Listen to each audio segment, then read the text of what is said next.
શ્રી આરાસુરી અંબાજી માતા દેવસ્થાન ટ્રસ્ટના ચેરમેન કમ કલેક્ટર શ્રી વરુણકુમાર બરનવાલ દ્વારા શ્રી રામ મંદિર પ્રાણ પ્રતિષ્ઠા મહોત્સવને લઈ તેમજ મંદિર ટ્રસ્ટની અન્ય બાબતો સંદર્ભે પ્રેસ કોન્ફરન્સ યોજાઈ। શ્રી રામ મંદિર પ્રાણ પ્રતિષ્ઠા નિમિત્તે મંદિર ખાતે વિવિધ કાર્યક્રમ યોજાશે અને શ્રદ્ધાળુઓ માટે નવીન શરૂઆત કરવામાં આવશે। શ્રી વરુણકુમાર બરનવાલ અંબાજી મંદિરનો પ્રસાદ ભાવિક ભક્તો કુરિયર દ્વારા ઓનલાઈન ઓર્ડર આપી ઘરે મંગાવી શકશે।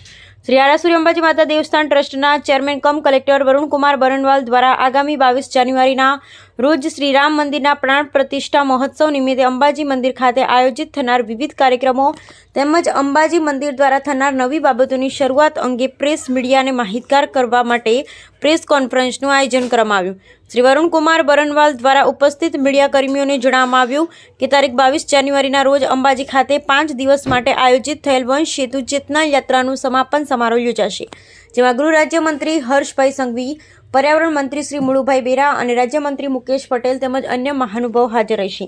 જય શ્રી રામ મંદિર પ્રાણ પ્રતિષ્ઠા મહોત્સવનું જીવંત પ્રસારણ કરવામાં આવશે।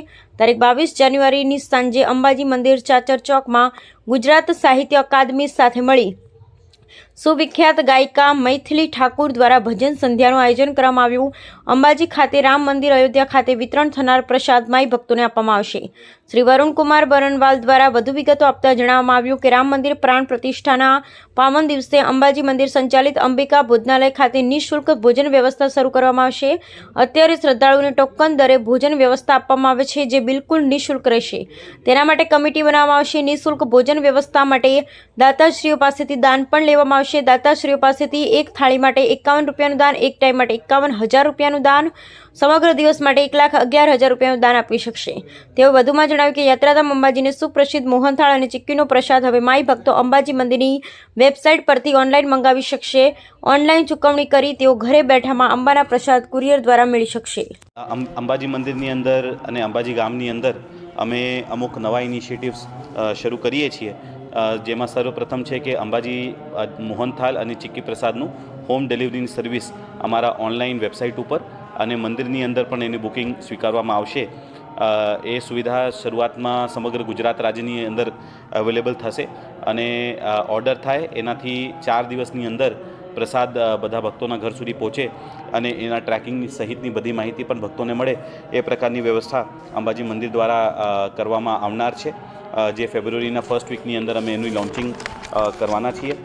બીજું, જે અંબાજીની સામે જે શક્તિદ્વારનું પાર્કિંગ છે એ વધુ ટેકનોલોજીયુક્ત બને, ફાસ્ટેગ બેઝડ બને, એના માટે અંબાજી અમદાવાદ એરપોર્ટ ઉપરની જે એજન્સી છે એની સાથે ટાઈઅપ કરીને એ લોકો આપણને ટેકનિકલ સપોર્ટ વગેરે પૂરું પાડ્યું છે અને શક્તિદ્વાર સામેની પાર્કિંગ જે છે એ આપણે બૂમ બેરિયર સાથે ફાસ્ટેગ બેઝડ જે છે કરવા 1લી તારીખથી જઈ રહ્યા છીએ। સાથે બધા યાત્રીઓ જે પણ આવે એમને ભોજનની વ્યવસ્થા થાય અથવા જે ભજન સંધ્યા કે બીજા કોઈ કાર્યક્રમો યોજવા હોય એ વ્યવસ્થા થાય એના માટે જૂના ભોજનાલયના જગ્યા ઉપર એક લોકભાગીદારીથી એક મલ્ટીપર્પઝ ડોમ 1 કરોડ રૂપિયાના ખર્ચે મંદિર અને જે દાતાઓ છે એમની સાથે તૈયાર કરવામાં આવનાર છે। મંદિર જે છે ખાલી મંદિરનું કામ સાથે સાથે સમાજનું પણ કામ કરે એના માટે આજુબાજુના જે મહિલાઓ છે એમને પણ એક રોજગારનું સાધન ઊભું કરવા માટે મંદિરના ટ્રસ્ટ દ્વારા નિર્ણય કરવામાં આવ્યું છે, જેની અંદર શરૂઆત કરવા માટે જે કપડના બેગ સખી મંડળ દ્વારા જે તૈયાર કરવામાં આવ્યા હતા એનું વેચાણ અને સાથે સાથે થોડા સમય પહેલાં જે થરાદ તાલુકાના વાડિયા ગામના જે બહેનો મંદિરમાં આવ્યા હતા એ લોકો દ્વારા બનાવવામાં આવેલ અગરબત્તી, આ 2 વસ્તુઓનું વેચાણ મંદિરના સ્ટોરની અંદર ટૂંક સમયમાં શરૂ કરવામાં આવનાર છે અને ભવિષ્યમાં બીજા જે સખી મંડળ છે એમને પણ મંદિર રોજગાર આપે અને મંદિર અને આજુબાજુની કમ્યુનિટી સાથે જોડીને સમાજ સુરક્ષાનું પણ અને સમાજ સુધારણાનું પણ કામ કરે એના માટે પણ અમે લોકો પ્રયત્ન કરીએ છીએ।